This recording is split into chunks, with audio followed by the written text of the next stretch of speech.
국회 법제사법위원회가 상법 개정안 공청회를 열고 집중투표제와 감사위원 분리선출 문제 등에 대한 전문가들 의견을 수렴했습니다. 더불어민주당은 당내 3대 특검 상황 종합대응 특위를 구성했습니다. 김건희 여사 집사로 알려진 김모 씨에 대한 신속한 수사도 촉구했습니다. 국민의힘은 검찰개혁 논의를 위한 국회 사법개혁특위 구성을 제안했습니다. 검찰개혁 필요성에 공감하지만 속도보단 방향이 중요하다고 강조했습니다. 여론의 심장을 저격하고 민심의 흐름을 날카롭게 꿰뚫어보는 여심 저격.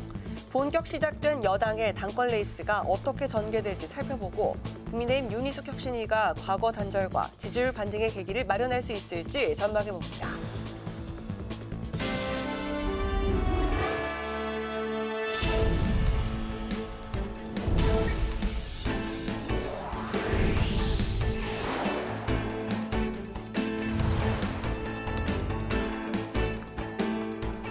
여러분 안녕하십니까? 7월 11일 금요일 국회 라이브 6 시작하겠습니다. 국회 법제사법위원회가 상법 추가 개정안에 대한 공청회를 열었습니다. 여당은 코리아 디스카운트를 극복하기 위해 상법 개정안을 통과시켜야 한다고 주장했고 국민의힘은 경영권 위협 등 부작용을 우려했습니다. 공청회에는 상장사 단체와 학계 그리고 시민단체 관계자들도 참석해 법안에 대한 다양한 의견을 내놨습니다. 한규미 기자입니다.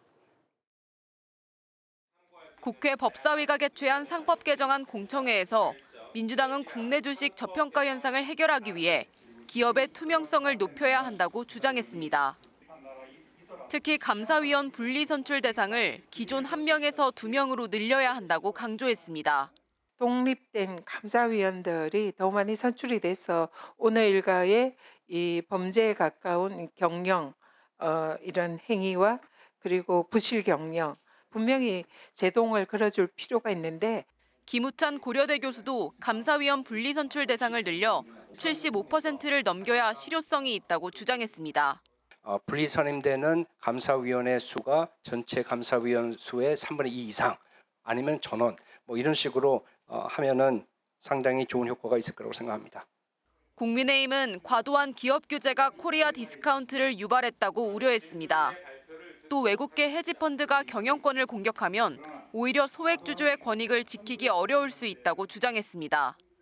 이 외국인 헤지펀드들 2~3명이 마음먹고 집중투표제나 이런 것들을 결합해서 이사를 선임하고자 하려면 기존의 1대 주주보다 외국인 그 헤지펀드들이 훨씬 유리한 구도 하에서 최준선 성균관대 명예교수도 국내 투자자의 입장만 반영해 상법 개정안을 추진하면 안 된다고 우려했습니다. 이 소액주주와 대주주 간의 싸움이 아닙니다. 이사 자리를 요구할 겁니다. 지금 지금 시스템에서는 이사 자리를 다 달라는 거거든요. 이렇게 좋은 제도 같으면 왜 미국에서 안 하겠습니까? 이 밖에 자산 규모가 2조 원 미만인 회사는 집중투표제 대신 대주주 의결권을 3%로 제한해야 한다는 주장도 제기됐습니다. 또 대주주의 지분이 대체로 높은 중소기업은 경영권의 타격이 클 수 있다고 우려하는 의견도 있었습니다. 국회방송 한규미입니다. 더불어민주당이 3대 특검의 수사를 적극적으로 지원하기 위해 특별위원회를 구성하기로 했습니다. 또 다음 달 민주당 차기 당대표 선거를 앞두고 박찬대 후보와 정청래 후보의 본격적인 대외 행보가 시작됐습니다. 여당 소식 이승지 기자가 전합니다. 더불어민주당이 3대 특검을 입법적으로 지원하기 위한 3대 특검 상황 종합대응 특별위원회를 설치한다고 밝혔습니다. 비상설 특별위원회 설치 및 구성의 건을 의결했습니다. 3대 특검 관련해서 기존에 설치한 당내 특위를 좀 재정비하고 종합적인 상황을 대응하기 위해서 가칭 3대 특검 상황 종합대응 특별위원회를 설치하는 것을 의결했습니다. 위원장에는 전현희 수석 최고위원이 선임됐습니다. 김병기 민주당 대표 직무대행 겸 원내대표는 특위 출범과 함께 특검법 개정도 추진하겠다고 밝혔습니다. 김 직무대행은 법의 미비함과 법 해석의 차이로 특검 수사에 차질이 발생하는 일이 없도록 필요하다면 특검법을 고쳐 수사를 뒷받침하겠다고 말했습니다. 김건희 일당, 법꾸라지들이 특검의 수사망에서 빠져나가는 일이 절대 없도록 하겠습니다. 3더 특검에 요청드립니다. 윤석열, 김건희를 정점으로 한 내란 세력과 부정부패 세력의 실체와 죄상을 낱낱이 밝혀주십시오. 민주당은 김 여사 일가의 집사로 불리는 김모 씨의 회사가 부실업체임에도 불구하고 여러 대기업에서 거액을 투자받은 이른바 집사 게이트도 특검이 수사해야 한다고 주장했습니다. 최근 법원이 김모 씨에 대한 특검의 압수수색 영장을 기각한 것과 관련해 민주당은 사건 수사 과정에서 인지된 관련 범죄 행위는 특검의 분명한 수사 대상이라고 목소리를 높였습니다. 한편 어제 후보 등록을 마친 민주당 당권 주자들은 오늘부터 당심 확보를 위한 총력전에 나섰습니다. 어제까지 호남 일주일 살기 프로젝트를 마친 박찬대 후보는 오늘 라디오에 출연해 검찰개혁의 강력한 추진을 예고했습니다. 정청래 후보는 전북 지역을 돌며 당 텃밭인 호남 표심 잡기에 집중했습니다. 국회방송 이승지입니다. 국민의힘은 경제를 살리려면 인위적인 재정 확대 정책 대신 규제 완화를 비롯한 경제 구조 개혁이 필요하다고 주장했고, 여당의 검찰 개혁에 대해서는 국회 내 사법개혁 특별위원회를 설치해 논의하자고 제안했습니다. 보도에 김희연 기자입니다. 국민의힘이 이재명 정부의 대규모 재정 확대 정책에 대해 비판했습니다. 송원석 원내대표는 이재명 정부가 20조 원이 넘는 대규모 국채를 발행하면서 현금 살포성 경기 부양책을 추진 중이지만 잠깐 경기 지표가 좋아질 뿐 결국 경제 체질은 약화될 것이고 미래 세대의 빚만 지우게 될 거라고 주장했습니다. 또 기업 투자를 활성화하겠다면서 파업 만능주의를 부추길 수 있는 노란봉투법을 추진하는 반대의 길을 가고 있다고 지적했습니다. 지금이라도 이재명 정부는 반기업적인 악법과 인위적인 부양책에 대한 미련을 버리고 규제 완화, 생산성 향상 등 기업이 투자를 할 수 있는 지속 가능한 경제 성장을 위한 구조개혁에 착수하기 바랍니다. 여기에 다음 달부터 미국의 25% 상호 관세가 시작되면 수출로 먹고 사는 우리 경제가 심각한 타격을 입을 수밖에 없다고 우려했습니다. 대통령이 나서서 관세 폭탄 문제를 반드시 해결해야 한다고 강조했습니다. 한편 민주당에서 검찰청을 폐지하고 공소청과 중수청을 설치하는 등 검찰개혁에 드라이브를 걸고 있는 가운데 국민의힘은 민주당의 검찰개혁에 반대했습니다. 송 원내대표는 민주당의 검찰개혁은 검찰을 해체하고 독재의 칼로 만들겠다는 것이라고 비판했습니다. 그러면서 국회 사법개혁특별위원회를 구성해 검찰개혁에 대해 논의하자고 제안했습니다. 이재명 정권의 검찰 해체 추진은 3년 전 문재인 정권의 검수완박보다 더 급진적이고 졸속적으로 추진되고 있습니다. 이 밖에 순직해병 특검팀은 해병대원 사망 사건 당시 국가안보실 2차장이었던 임종득 의원의 국회 사무실을 압수수색했습니다. 국민의힘 의원들은 야당 망신 주기이자 정치 보복성 압수수색이라고 항의했습니다. 국회방송 김희연입니다. 더불어민주당의 방송 3법과 지역화폐법 등 민생 법안들을 7월 임시국회에서 처리하기 위해 속도를 내고 있는데요. 국민의힘은 일방적인 입법을 우려하며 협의를 통해 합리적인 대안을 찾아야 한다고 맞서고 있습니다. 김지수 기자가 전합니다. 민주당이 전 정부의 거부권 행사로 폐기됐던 법안들을 다시 추진하고 있습니다. 방송 3법과 농업 4법, 지역화폐법 등인데 민주당은 해당 법안들을 7월 국회 안에 처리하겠다고 밝혔습니다. 6월 국회에서 못한 방송 정상화 3법, 그리고 재해대책법, 재해보험법 등 농업 관련법을 우선적으로 처리하겠습니다. 방송 3법은 지난 7일 여당 주도로 과방위를 통과했는데 공영방송의 이사 수를 늘리고 이사 추천 권한을 국회뿐 아니라 외부로 다양화하는 내용입니다. 야당은 이재명 정부의 방송 장악 시도라며 반대하고 있습니다. 특히 KBS와 보도채널의 사장 후보 추천위원회를 노조와 합의하도록 명문화했다고 우려했습니다. 노조의 입맛에 맞는 사람을 추천할 수밖에 없는 구조로 흘러갈 가능성이 높다는 게 이 법의 문제점이라고 생각합니다. 민주당은 노사 합의로 위원회를 구성하는 건 보도 채널만 해당된다며 제도에 문제가 없다는 입장입니다. 일반 국민 100명 이상으로 구성되는 사장 후보 국민추천위원회에서 사장 후보를 복수로 추천하고 이사회가 특별 다수결로 그중에 한 사람을 선출해서 임명 제청하도록 하고 있지 않습니까? 지역화폐법도 민주당 주도로 국회 행정안전위원회를 통과했는데 야당은 민주당이 협치를 무시했다고 지적했습니다. 지금 국가재정은 많이 어렵고 그리고 세수 부족이 예상이 됨에도 불구하고 이 재량에 맡겨져 있는 지역사랑상품권 국고 지원을 지금 의무로 못 박은 거란 말입니다. 농업사법 중 농업재해보험법과 재해대책법은 여야 합의로 상임위를 통과했습니다. 하지만 양곡관리법과 농안법은 추가로 논의하기로 했습니다. 한편 여야는 국회 본회의를 이번 달 23일과 다음 달 4일 개최할 예정입니다. 국회방송 김지수입니다.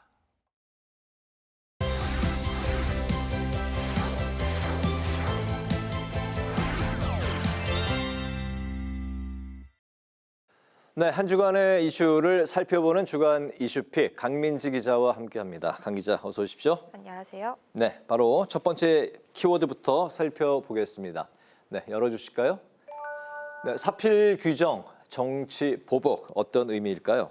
네, 윤석열 전 대통령이 어제 구속 취소 넉 달 만에 다시 구속됐는데요. 네. 여야 반응은 엇갈렸습니다. 네, 윤석열 전 대통령이 이제 재구속 이후에 특검 수사 방향 그리고 정치권 파장에 여야가 촉구학을 곤두세우고 있는 모양인데 그 여권에서 국민의힘을 향해서도 특검 압박 수사를 높이고 있는 모양이죠. 네, 맞습니다. 우선 내란 특검이 증거인멸을 우려로 윤 전 대통령에 대한 신병을 어제 확보를 했죠.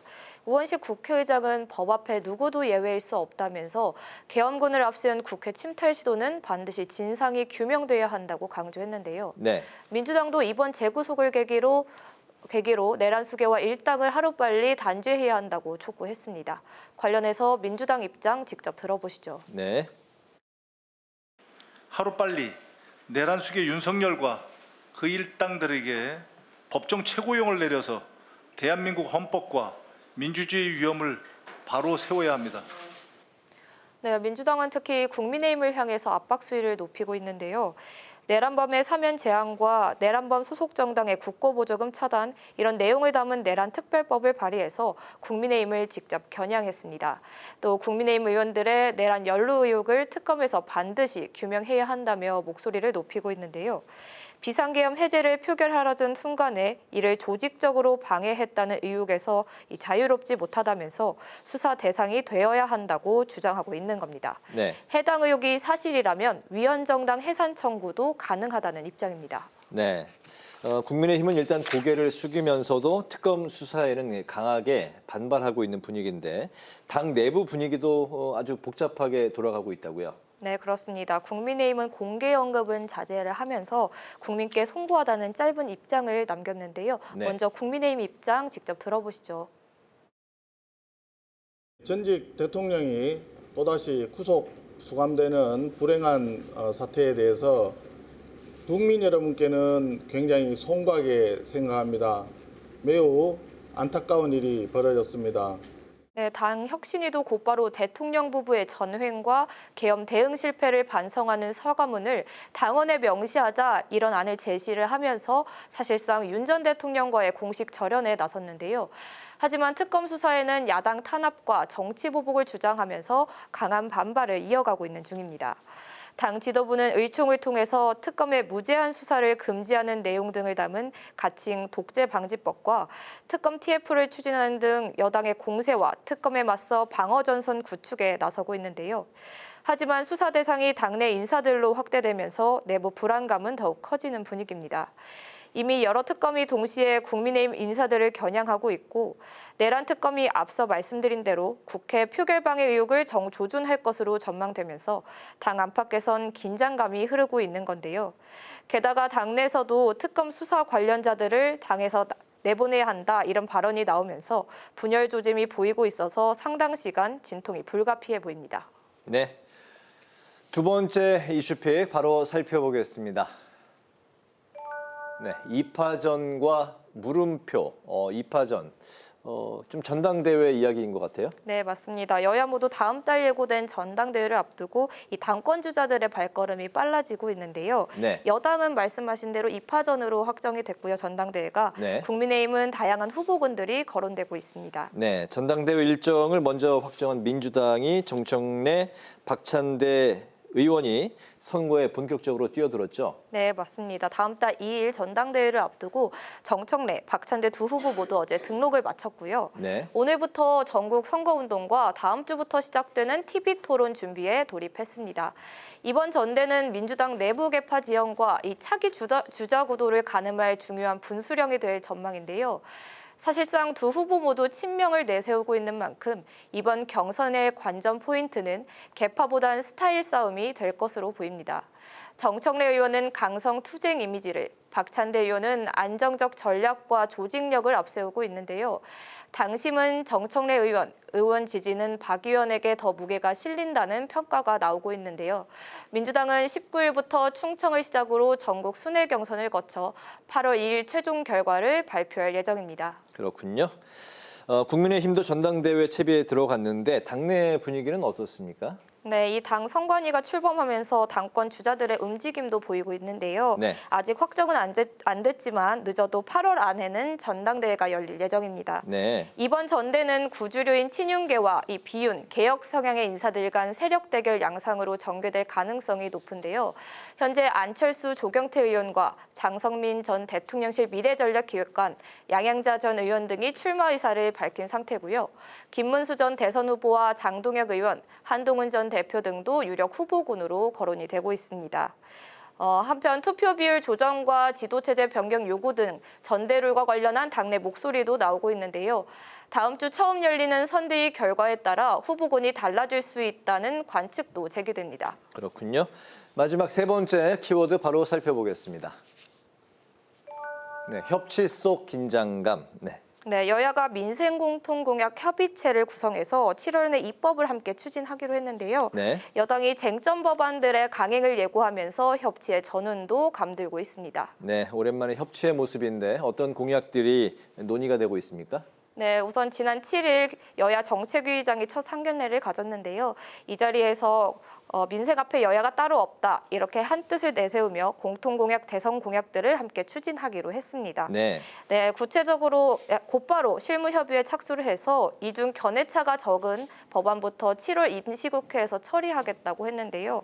구체적으로 상가 건물 관리비 내역 공개, 중소벤처기업 기술 보호 관련 법안 등 우선 12건 정도가 논의되고 있습니다. 앞으로 AI 산업진흥, 소상공인 금융지원, 반도체 2차 전지 투자 확대와 같은 산업 공약도 공동 입법 대상에 오를 것으로 보이는데요. 하지만 여당이 쟁점 법안들에 대한 속도를 내면서 협치 가능성에 대한 우려도 제기되고 있습니다. 앞서 리포트에서 보신 것처럼 민주당은 검찰개혁 4법과 방송법, 지역화폐법 등 윤석열 정부 거부권으로 폐기됐던 법안들을 이번 임시국회에서 다시 처리하겠다는 방침인데요. 검찰개혁 4법은 이미 소위에 회부된 상태고요. 방송법과 지역화폐법 등 일부 법안도 상임위와 소위를 통과했습니다. 이에 국민의힘은 해당 법안들을 두고 국채 부담 우려, 수사권 장악 등을 이유로 강하게 반발하고 있어서 여야 협치가 순탄치만은 않을 것으로 보입니다. 그렇군요. 이번에 그 여야의 공통공약 추진이 소통과 협치의 장이 되기를 기대하겠습니다. 주간 이슈픽 강민지 기자와 함께했습니다. 수고 많으셨습니다.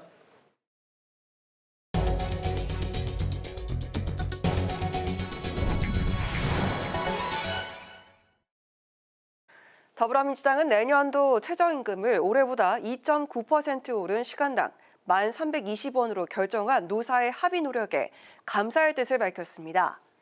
민주당은 이번 합의가 2008년 이후 17년 만에 사회적 대화와 타협을 통한 결정으로 노사 간극을 이해와 절충을 통해 합의하고 조율했다는 점에서 의미가 있다고 높이 평가했습니다. 민주당은 앞으로 저임금 노동자와 중소 영세 상공인을 지원하기 위한 맞춤형 대책을 적극적으로 마련하고 노동의 가치가 존중받는 사회를 만들겠다고 강조했습니다. 국민의힘 혁신위원회가 차기 지도부 체제를 단일 지도 체제로 유지하되 중앙당무회의를 신설하겠다고 밝혔습니다. 현행 최고위원들을 대체할 중앙당무회의는 당대표와 원내대표, 정책위 의장을 비롯해 청년위원장과 여성위원장 등 9명이 참여합니다. 이 밖에 전당원 투표를 통해 시도당 대표를 선출하는 전국민 심의회의를 신설하고 시도당의 권한을 대폭 강화해 민심을 적극적으로 반영하겠다고 밝혔습니다. 우원식 국회의장은 재연절 77주년을 앞두고 대한민국 재연국회의원 유족회를 국회 사랑제로 초청해 오찬을 함께했습니다. 우 의장은 3.1운동과 임시의정원 그리고 임시정부로 이어진 독립운동의 역사가 재헌헌법에 담겨 현행 헌법으로 이어져 왔다고 강조해왔습니다. 따라서 재헌국회의 정신을 되새기는 것이야말로 재연절을 기념하는 국회의 첫 번째 자세가 돼야 한다며 금요일에만 문을 열던 재헌회관의 상시 개방 등을 추진 중이라고 밝혔습니다.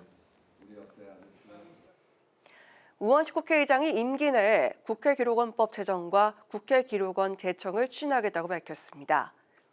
우 의장은 국회기록원법 제정 토론회에 참석해 민주주의 작동 이력을 담은 입법 과정이 기록되지 않고 사라지는 현실을 지적하면서 이같이 약속했습니다.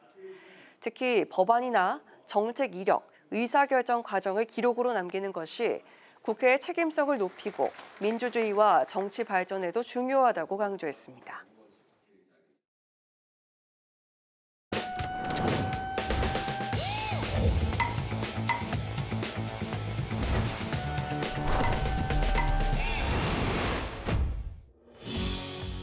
국회 속 다양한 이슈를 알기 쉽게 쏙쏙 뽑아 전해드리는 신동진의 국회 속.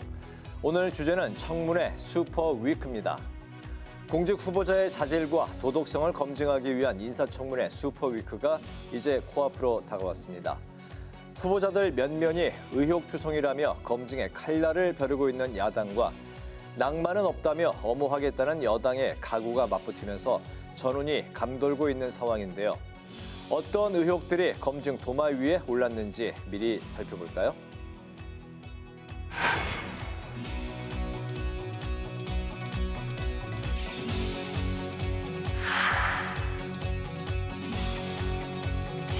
공직자의 자질과 능력을 국민 눈높이에서 검증하겠습니다. 음해성 신상 털기나 국정 발목 잡기에는 단호하게 대처하겠습니다. 또 인수위 없이 시작되다 보니까 굉장히 어려운 상황이고 그렇기 때문에 장관들 인선이나 이런 것들이 좀 시급하고 그것을 통해서 국정 안정을 찾아야 됩니다. 일삼고 있습니다. 본인에게 유리한 진술을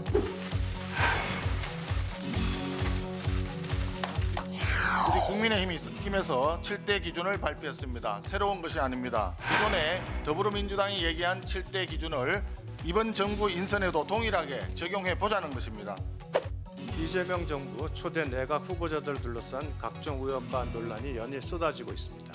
최소한의 해명조차 내놓지 않고 있습니다. 김민석 국무총리 청문회 당시와 한박입니다. 그것이 바로 이재명 정부 인사검증의 실체입니다. 인사청문 슈퍼위크 첫날인 14일부터 16개 부처 장관 후보자와 국세청장, 그리고 헌법재판소 재판관에 대한 인사청문회가 이뤄지는데요. 국회가 인사청문 보고서를 채택하지 않더라도 대통령이 임명을 강행할 수는 있지만 후보자의 도덕성과 자질이 국민 눈높이에 맞지 않을 경우 그만큼 부담으로 작용할 수 있습니다. 현재 야당이 송곳 검증을 예고하고 있는 상황에서 후보자들에 대한 다양한 의혹들이 제기되고 있기도 한데요. 특히 국민 여론이 민감하게 반응하는 부동산, 재산 문제에 대해서는 후보자들 역시 의혹에 반박하며 청문회에서 소명하겠다는 입장을 내놨습니다. 이진수 교육부 장관 후보자와 강선우 여성가족부 장관 후보자의 경우 국민의힘이 사퇴까지 요구하며 집중 공세를 펴고 있는데요. 이 후보는 논문 표절 의혹에 더해서 자녀 조기 유학 문제까지 거론되면서 교육부 장관으로서의 자격 논란이 불가피해진 상황입니다. 또 강 후보자의 갑질 의혹 역시 본인들의 해명에도 불구하고 야당에서는 강한 비판이 쏟아지고 있습니다. 강선우 후보자는 처음 국회의원이 된 2020년부터 올해까지 5년 동안 보좌진을 51명 임용하고 46명을 면직했다고 합니다. 보좌진에게 자신의 집 쓰레기 상자를 들고 나와 버리라고 하거나 본인 집 화장실 변기 비대에 문제가 생긴 것도 살펴보라고 했다는 구체적인 증언까지 나오고 있습니다. 이진수 교육부 장관 같은 경우는 지도교수라는 본인의 자리를 가지고 제자들의 논문을 가로챈 거잖아요. 특히 다른 자리가 아니라 교육부총리 자리이기 때문에 굉장히 위험한 행위입니다. 갑의 위치에서 을에 있는 학생들의 이해를 침해한 겁니다.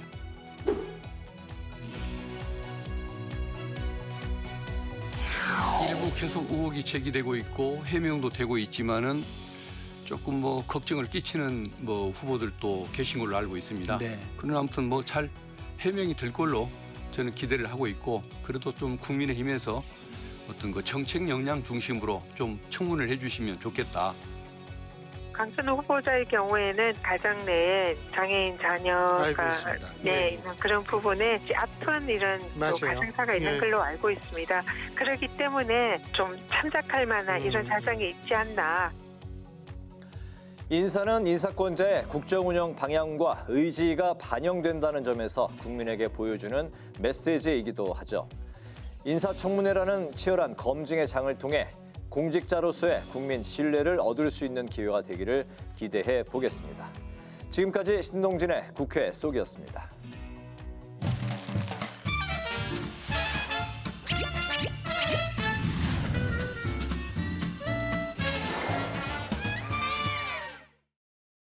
정치권 이슈와 정책 분석을 통해 여론의 심장을 저격하고 민심의 흐름을 날카롭게 꿰뚫어봅니다. 여심 저격, 정은혜 전 더불어민주당 의원, 김혜란 전 국민의힘 대변인 두 분 모셨습니다. 반갑습니다. 네, 방금 국회 속 보셨던 것처럼 다음 주에 인사청문회가 줄줄이 예고가 되어 있어서 슈퍼위크라고 이렇게 불리고 있는데요. 슈퍼위크를 앞두고 이진숙 교육부 총리 후보자, 강선우 여가부 장관 후보자가 중점 인사로 떠올랐습니다. 국민의힘 측에선 지금 총공세를 벼르고 있지만 여당 측에선 이게 치명적인 문제는 아니다. 이 청문회를 지켜보겠다 이런 입장인데요. 지금 송민영 장관이 유임되어서 16명의 후보자인데 과연 낙마가 나올지 아니면 임명순으로 갈 수 있을지 한번 들어보도록 하겠습니다. 우리 김일환 대변인부터 좀 이야기를 들어볼까요? 네, 낙마 무조건 나올 것 같습니다. 나온다. 네. 몇몇 후보자의 경우에는 좀 치명적인 문제들이 있더라고요. 어떤 게 있을까요? 지금 말씀하셨던 이진수 교육부 장관 후보자의 경우에는 제자의 논문 표절 의혹이 있죠. 굉장히 심각한 겁니다. 네. 급하게 베끼다가 오탈자 비문까지 그대로 베꼈다는 것까지 증거가 나와 있어요. 제자들 논문하고 최소 11개가 20에서 45% 표절률을 보였는데 학계에서는 15% 이상이면 이걸 표절로 판단을 합니다.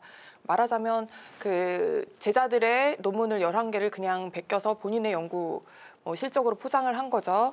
이런 것은 사실은 굉장히 윤리, 교수로서의 윤리에도 문제가 있기 때문에 도덕성과 또 앞으로의 공직 수행에 있어서도 문제가 될 거라고 보입니다. 왜냐하면 교육부 장관을 할 때 이 비슷한 일탈 행위가 있을 때 과연 그 교육부의 수장으로서 이것을 과연 지휘 감독할 수가 있겠는가. 본인이 그렇다는 걸 지금 전 국민이 다 알게 된 상황에서 이 부분에 대해서는 좀 심각하게 봐야 될 것 같고요. 또 강선우 후보자의 경우는 지금 사실은 내부적으로도 굉장히 비난을 많이 받고 있습니다. 낙마하게 될 거라는 이야기도 많이 들리더라고요. 네, 생각보다 처음에 이야기가 의혹이 제기됐을 때보다도 점점 더 안 좋은 방향으로 가고 있습니다. 본인이 해명을 한 것이 또 거짓인 게 바로 드러나고 이런 식이어서 보좌관을 5년 동안에 46명을 면직시켰죠. 네. 이게 사실은 고용관계, 개인의 고용이 아니지 않습니까? 이 국가로부터 월급을 받는 사람들이고 딱 업무의 범위가 정해져 있는데 쓰레기를 분리수거를 시켰다든지 자기 집에 있는 변기가 고장났으니까 수리를 맡겼다든지 이런 정황이 나오고 있습니다. 엄밀히 말하면 이건 직장 내 괴롭힘인 거죠. 인사권을 이용해서 갑질 중에 이런 갑질이 없을 정도로 좀 심각한 문제가 지금 노출이 되었습니다.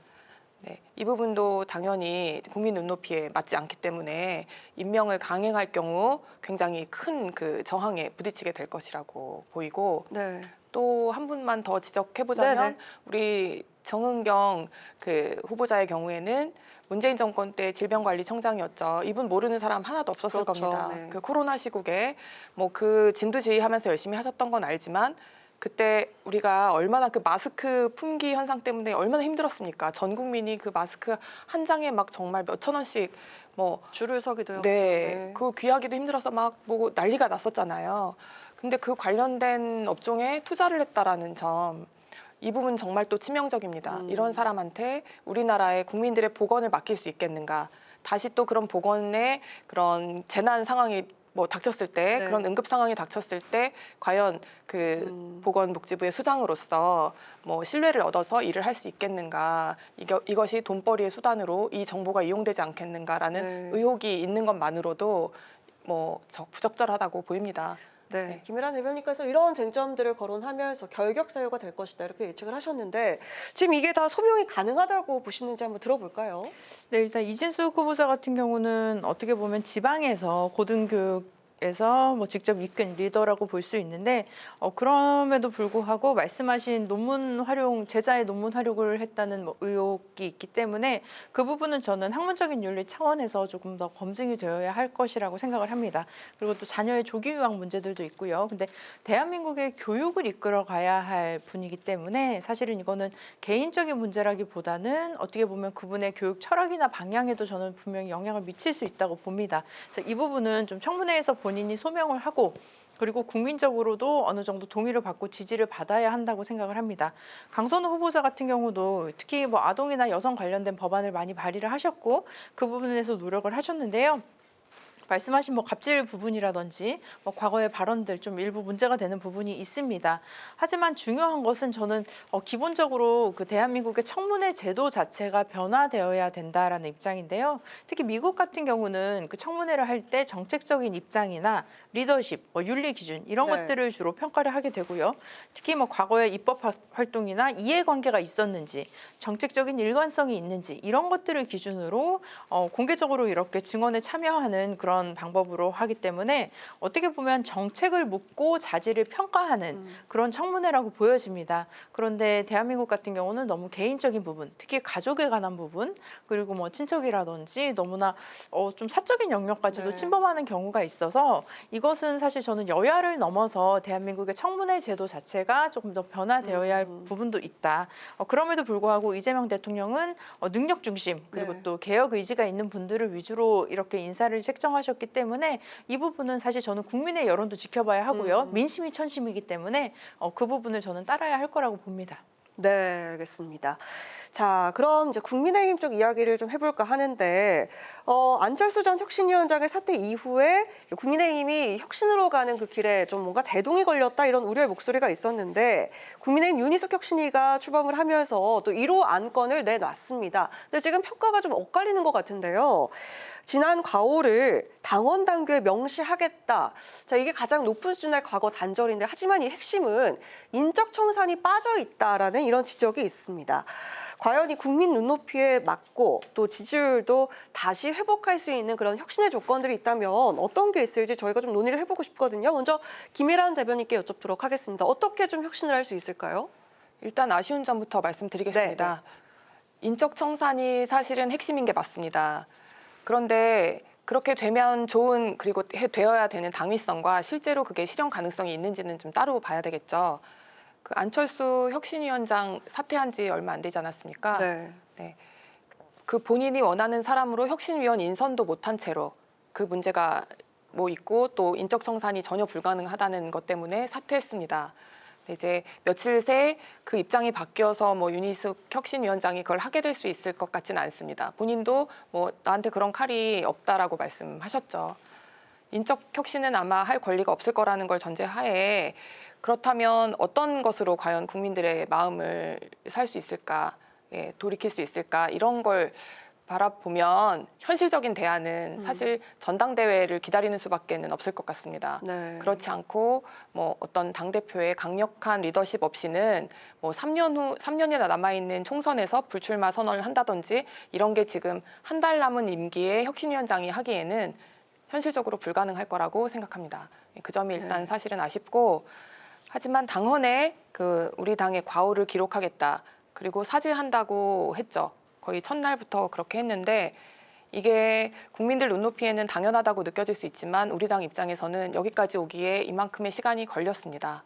아마 불과 한 2, 3개월 전만 해도 이런 이야기가 당원들 마음속에 좀 받아들이기 힘들었을 수도 있을 것 같습니다. 하지만 이제 우리 당원들 누구도 더 이상 윤 대통령 부부를 네. 수사로부터 보호해야 된다거나 탄핵하지 않고 그 당시에 윤 대통령이 계속 대통령직을 유지했었어야 한다거나 그래서 그때 탄핵을 찬성했던 사람들에 대해서 배신자 프레임을 씌우고 이런 것들에 대해서는 이제 좀 현실적이지 않다라는 것에 대해서 당원들이 많이 깨닫고 받아들이기 네네. 시작한 것 같습니다. 원래 이렇게 마음이라는 것이 이렇게 시간이 오래 걸리는 것이죠. 네. 그렇기 때문에 아예 지금 당헌에 윤 대통령 부부와의 이 절연에 대해서 아예 넣겠다. 그게 가장 강력한 혁신이다라고 말하는 것의 진정성은 어느 정도 인정을 해야 할 것 같습니다. 꼭 필요한 조치이고 또 이제는 당원들이 받아들일 수 있는 조치이기 때문에 아마 전당원 투표 이제 해서 그게 사실 전당원 투표라는 게 당원 투표로 당원에 아직 나와 있진 않지만 네. 아마 여론조사 형식처럼 되는 거죠. 그 의사를 물었을 때 대부분의 경우에 아마 찬성하지 않을까라는 생각을 하고 있습니다. 네. 받아들여질 것이다. 정우대 의원께서는 이 상황 어떻게 보셨습니까? 일단 당원에 과거를 반성하겠다, 역사적 반성을 하겠다라고 얘기한 부분은 나쁘진 않습니다. 근데 가장 중요한 게 빠졌죠. 누가 무엇을 잘못했는가를 저는 지금 따지지 않고 있다고 봅니다. 그 부분이 문제의 출발점이고 시작이 되어야 하는데 그 내용이 없이 지금 윤석열 전 대통령 한 명에게 그 모든 죄를 다 뒤집어 씌우고 그 계엄이 잘못됐다고 말을 한다면 사실은 책임은 누가 져야 하는 건지 저는 정말 이해할 수 없고요. 말씀하신 대로 인적 청산, 인적 변화가 저는 가장 중요한 해결 방법이라고 생각을 합니다. 근데 지금 이렇게 혁신과 개혁이 되고 있지 못하는 이유가 있다고 보는데요. 국민의힘 지지율이 지금 19%까지 내려갔습니다. 이게 국민의힘이 창당 이래의 최저 지지율이라고 하는데 지금 주로 의원들의 구성을 보면 TK나 PK 지역으로 좀 이렇게 한정이 되어 있는 경우가 많습니다.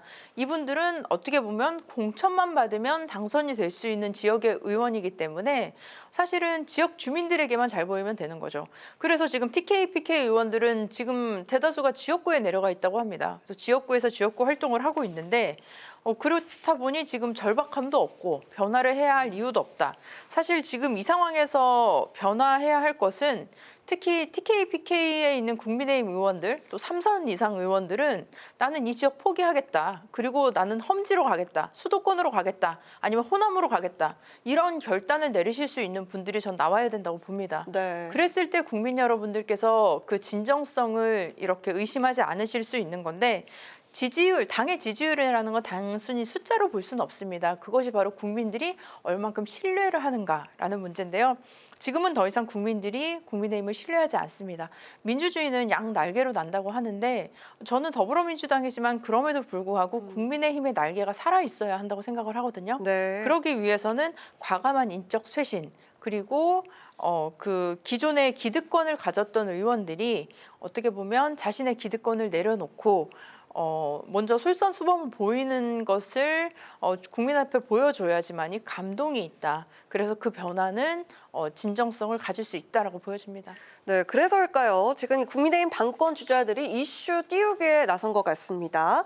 안철수, 조경태 의원은요, 인적 청산을 강조하고 있고요. 나경원, 장동혁 의원은 통합을 강조하는 목소리를 내고 있습니다. 자, 이런 가운데 김문수 전 대선 후보가 공식 활동을 재개하면서 당권 도전을 예고를 했습니다. 한동훈 전 대표가 만약에 출마를 한다면 지금 이 전대 구조가 상당히 복잡해질 것 같은데 그 안철수 의원도 최근에 한동훈, 김문수 후보 같이 경쟁하자, 나와라 이런 메시지를 냈더라고요.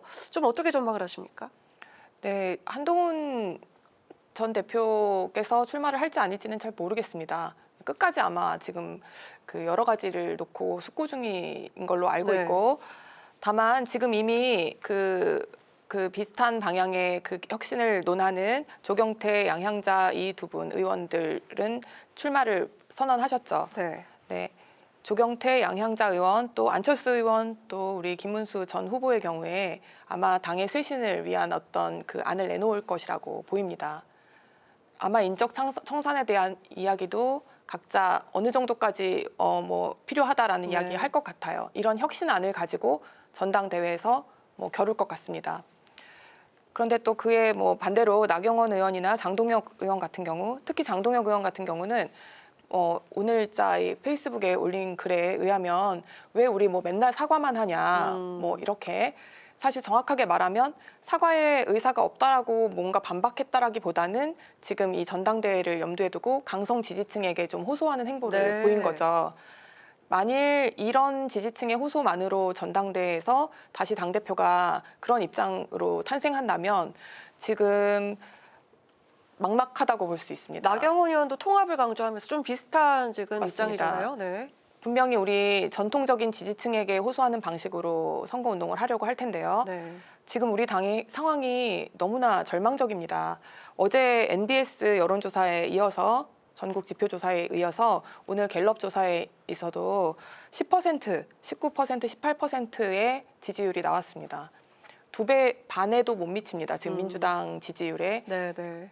오늘자 조사에서는 갤럽 조사에서는 TK에서도 지금 민주당보다 지지율이 낮아요. 지금 이대로 만약에 지방선거를 치렀을 때는 전국에 어떻게 보면 대구시장, 경북도지사마저도 놓칠 수가 있는 겁니다. 네. 최악의 경우에 우리는 항상 그 2대 몇 이렇게 생각하고 있었는데 전멸할 수도 있는 겁니다. 지금 저희 지방선거를 앞두고 굉장히 이 쇄신의 필요성이 현실적으로 내년 출마를 앞둔 사람들은 이대로 당이 가면 안 될 거라는 필요성이 그렇죠. 그 목소리가 점점 커질 것이기 때문에 이런 식으로는 아마 전당대회에서 큰 호응을 얻기는 힘들 것 같고 어떤 혁신안을 가지고 어떻게 당을 쇄신하고 인적 청산에 대한 비전도 제시하고 어떤 리더십을 보여줄까 이것들에 대한 경쟁이 결국엔 될 것이라고 생각합니다. 지금 이 출사표를 확실하게 던진 의원이 4명이고요. 후보군까지 더하면은 이 국민의힘 전대판이 상당히 좀 커질 것 같다 이런 예상이 좀 드는데 국민의힘 측에서는 그 이재명 대통령의 충성 경쟁하는 민주당 전대보다는 훨씬 더 좀 의미 있는 그런 경쟁이 될 것이다 이렇게 이야기를 하고 있는데요. 민주당 측에서 국민의힘 전당대회 볼 때 좀 어떻습니까? 저는 전대에서 가장 사실 이런 표현 써서 그렇지만 멍청한 말이 전대가 흥행이 되느냐 안 되느냐 그 부분입니다. 사실은 전대에는 흥행을 하기 위해서 저는 열리는 건 아니라고 봅니다. 전당대회고요. 전국의 이제 당원들을 대상으로 어떻게 보면 우리 당이 어떻게 방향을 설계해 나갈지를 결정하는 중요한 자리입니다. 그렇기 때문에 물론 많은 분들이 지지를 해주고 흥행을 해주고 관심을 가져주면 좋겠지만 그 관심이라는 것이 희망에 대한 관심인 건지 아니면 조롱하고 비난에 대한 관심인 건지에 대한 구분은 명확하게 해야 된다고 봅니다. 특히 지금 국민의힘이 굉장히 잘못하고 있는 게 우리가 수술을 할 때도 진단을 정확하게 해야 치료를 할 수가 있거든요. 지금은 어떻게 보면 리모델링이 필요한 상황이 아니라 저는 재건축이 필요한 상황이라고 봅니다. 단순히 벽지 하나 바꾸고 가구 하나 바꿔서 되는 상황이 아니거든요. 그럼에도 불구하고 지금 안철수, 조경태, 나경원, 장동혁 의원 같은 경우는 현실의 문제를 정확하게 꿰뚫고 있지 못하다. 그리고 지금 하마평에 오르는 한동훈, 김문수 과거 후보 같은 경우도 저는 얼마나 국민의힘을 개혁할 수 있을지 이게 걱정스럽습니다. 사실은 이번에는 어떻게 보면 국민의 상식선에서만 정당을 복원해도 되거든요. 과거에 그 한나라당이었나요? 천막당사를 짓고 국민 앞에 정말 사죄하는 모습을 보였습니다. 그렇기 때문에 국민들은 사실 대한민국 국민 여러분들이 마음이 되게 약하세요. 그렇게 정말 진심으로 사과하고 정말 무릎을 꿇고 죄송하다고 하면 한 번 더 기회를 주시는 분이 대한민국 국민 여러분이거든요. 근데 왜 지금 국민의힘이 과거 탄핵 때보다도 더 지지율이 낮겠습니까? 그 말은 국민 여러분들께서 아직 정신 더 차려야 된다. 아직 차리지 못했다라고 판단을 하셨기 때문이라고 봅니다. 특히 극우 이미지가 아직도 남아 있고요. 또 윤석열 전 대통령을 미는 세력들이 아직도 존재를 합니다. 사실 이 세력과의 완전한 절연을 선택해야 되고요. 그리고 중요한 건 이 세력을 누가 만들었냐는 거죠. 윤석열 혼자 만든 게 아닙니다. 그 안에서 보이지 않게 그 권력의 특권을 누렸던 자들이 있는데 그들은 지금 다 어디에 있는 겁니까? 언론에 드러나지도 않고요. 그 뒤에 숨어서 자신들의 그 권력을 계속 유지하기만을 바라고 있습니다. 그 사람들이 나와서 사과를 하고 어떻게 보면 그것이 그들이 더 큰 정치인으로 나갈 수 있는 발판이 되는 것인데 그런 용기가 저는 지금 없는 것 같습니다. 안타깝습니다. 네. 알겠습니다. 자, 그럼 민주당 쪽도 한번 살펴보도록 하겠습니다. 민주당 당권 레이스 출발 첫날에 정청래 의원은 전북을, 박찬대 의원은 여론을 공략을 했습니다. 두 후보 모두 한 목소리로 선의 경쟁과 화합하는 결과를 함께 말했습니다. 과연 이 선거가 과열됐을 때도 지금처럼 이렇게 훈훈한 모습을 유지를 할 수 있을지 이게 과연 관건일 것 같은데 정은혜 의원께서 좀 어떻게 그 민주당 당권주자들 좀 앞으로 어떻게 경쟁하게 될지 예측을 좀 해주신다면요? 네, 어제 그 공식적으로 후보로 등록했고요. 정청래 후보가 1번, 박찬대 후보가 2번이 됐습니다. 근데 두 분 아시겠지만 캐릭터상, 성격상 너무 다르십니다. 좀 다른 분위기가 느껴지죠. 네, 그래서 정청래 의원 같은 경우는 강한 민주당 네. 이렇게 얘기를 하면서 당의 투쟁력과 당원 중심의 정당으로 만들겠다. 네. 박찬대 의원 같은 경우는 중도층과 수도권 민심 그리고 민주당과 당정의 조율을 내가 할 수 있는 적임자다라고 얘기를 하는데 실제로 뭐 두 분이 경쟁을 하고 있지만 저는 경쟁이 아닌 동행의 관점에서 바라봐 주셨으면 하는 바람이 있는데요. 특히 정청래 후보는 박찬대 의원은 유능하고 실력 있는 분이다 이런 말씀을 하셨고요. 네. 박찬대 후보는 정청래 의원은 민주당에 대한 애정과 열정이 누구보다 깊다 이런 말씀을 하셨는데 그냥 이건 단순한 립 서비스가 아니라 경쟁보다는 공동체를 중시하는 더불어민주당의 그런 가치를 저는 보여준다고 생각을 합니다. 이번 달에 그 전국 순회 경선을 해서 8월 2일에 후보자가 결정이 될 텐데 저는 지금 그 두 분이 성격은 다르지만 결과는 같습니다. 네. 이재명 정부의 성공 그리고 내년에 지방선거의 승리 그 가치는 같기 때문에 결과는 같기 때문에 어느 길로 가느냐 그 부분은 저는 우리 당의 당원분들 국민 여러분들께서 현명하게 선택해 주실 거라고 믿습니다. 네, 김일환 대변인의 생각도 조금 들어볼게요. 국민의힘의 지금 당권 레이스랑 좀 다른 분위기인 것 같거든요. 짧게 한번 들어볼까요? 네, 뭐 남의 당 이야기라서 저는 뭐 네네. 굉장히 편안한 마음으로 보고 네, 있습니다. 뭐 솔직하게 말씀해 네. 주셔도 됩니다. 네. 그래서 되게 그냥 이게 그 소위 이렇게 말씀하시잖아요. 명심과. 네. 그런데 김어준 씨, 방송인 김어준 씨가 굉장히 네. 지금 민주당에서 미치는 영향력이 큰데 정청래 후보를 뭔가 이게 측면 지원하고 있다라는 이야기 많이 하고 있죠. 그 부분이 좀 관전 포인트인 것 같고 네. 그런 편안한 마음으로 보다가 갑자기 어제 날벼락처럼 우리 당에 약간 불똥이 튀는 이야기가 있었습니다. 어떤 거였죠? 박찬대 그 전 원내대표께서 그 내란 특별법을 발의를 해서 100명 넘는 의원들이랑 네네. 같이 내란 특별 재판부도 설치하고 뭐 내란범의 경우에는 사면이 불가하고 되게 강하게 나왔죠. 네, 우리 당하고 관련 있는 거는 내란범을 배출한 정당은 국고보조금을 중단하겠다 네. 이런 이야기를 했어요.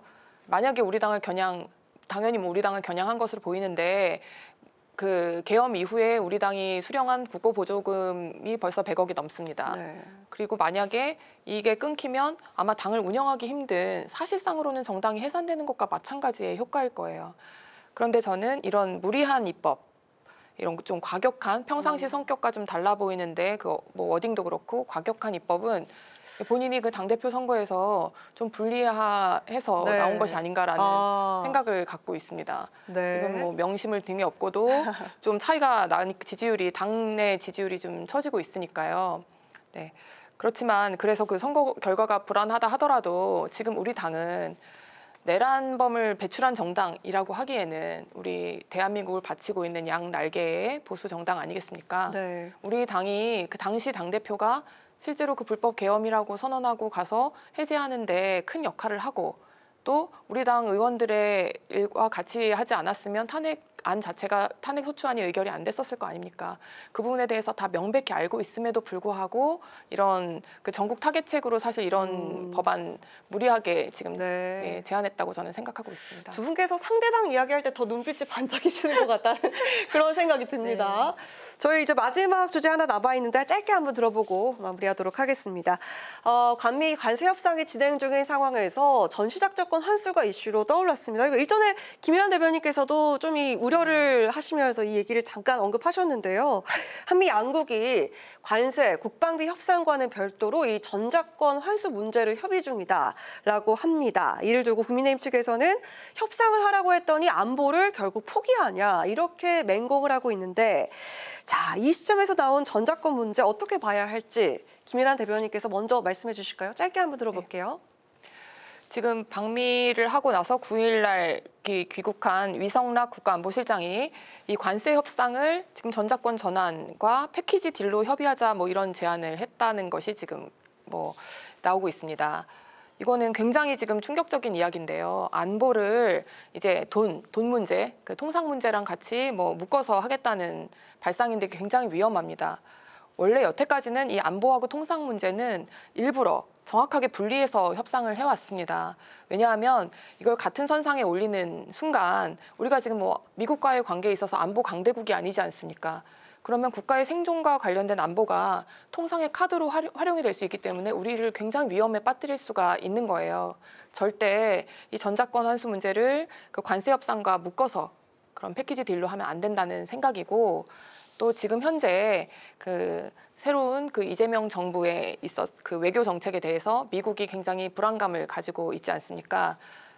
특히 이종석 국정원장 이런 반미의 상징적인 인물을 중용하거나 나토에 불참하거나 또 이런 전자권 환수에 대한 이야기 나오고 또 중국의 전승절 참여를 뭐 검토하고 있다 이런 이야기 나오고 있기 때문에 아마 미국 입장에서는 이 뭐 전통의 우방국인데 앞으로 혹시 우리 이 우방이 친중으로 가는 것이 아닌가라는 우려를 상당히 하고 있어서 이 부분에 대한 걱정을 불식시켜야 합니다. 네, 저는 이재명 대통령이 굉장한 협상가다라는 생각을 듭니다. 트럼프 대통령은 이전에 미국의 전통적인 대통령과는 다른 전략으로 우리가 접근을 해야 합니다. 관세도 마찬가지고요. 안보도 마찬가지입니다. 정말 굴종 없는 동맹 그리고 원칙 있는 통상, 마지막으로 책임 있는 안보, 이 측면을 가지고 실용 외교와 책임 안보를 이루기 위해서 저는 이런 전략을 택했다고 보는데요. 굉장히 저는 어떻게 보면 이제는 뭐 저희가 뭐 선진국이라고 해서 뭐 눈치를 본다든지 퍼주기식 협상이 아니라 책임 있는 동맹국으로서 우리도 당당한 입장을 밝힐 수 있다라고 봅니다. 특히 전자권 환수 문제 같은 경우는 우리나라의 주권이 달린 문제입니다. 그렇기 때문에 우리나라도 굉장히 지금 많은 부분을 이제 국방비로 사용하고 있고요. 북한에 비해서도 굉장히 많은 부분을 이제 국방비에 이제 투자를 하고 있는 부분입니다. 그렇기 때문에 노무현 정부 시절부터 이제 한미 간에 이제 좀 어느 정도 논의가 있었던 것인데 이 부분을 지금 경제적인 것을 사실 트럼프가 먼저 던졌어요. 그럴 때 그럼 우리는 안보 쪽도 같이 협상을 하겠다라고 했을 때 우리가 원하는 것을 얻을 수도 있고 그들이 원하는 것을 얻어주면서 우리의 기업들이 피해를 최소화할 수 있는 방향으로 만들어낼 수 있는 저는 최적의 협상이라고 생각합니다. 네. 자, 결국 이 시간이 다가오고 말았는데 아쉽지만 오늘이 두 분과 함께하는 여심저격의 마지막 시간이 됐습니다. 저희 항상 오프닝 멘트 때 제가 뭐 초유의 사태, 사상 뭐 최초의 이런 식으로 오프닝을 시작했던 것 같은데요. 정말 한국 정치의 격변기 작년 11월부터 한 8개월간 여러분과 함께 했습니다. 그렇기 때문에 더 길게 느껴졌고 또 중요한 시간이었는데요. 두 분의 소회를 한 말씀씩 들어볼까요? 우리 정은혜 의원부터요. 네, 우리가 뭐 박수 칠 때 떠나라 뭐 이런 얘기도 있죠. 그래서 지난 8개월간 그 계엄과 탄핵 속에서 하루하루 막 아침에 점심에 뭐 대본이 바뀌기도 하고 가슴 졸이면서 왔죠. 내용이 바뀌기도 하고 그렇기 때문에 여기 계신 작가님들, 앵커님들, 여기 스태프분들 다 너무 고생하신 것 같습니다. 하지만 저희가 그 8개월이라는 기간 동안 너무나 많이 서로가 배우고 성장했던 시간인 것 같습니다.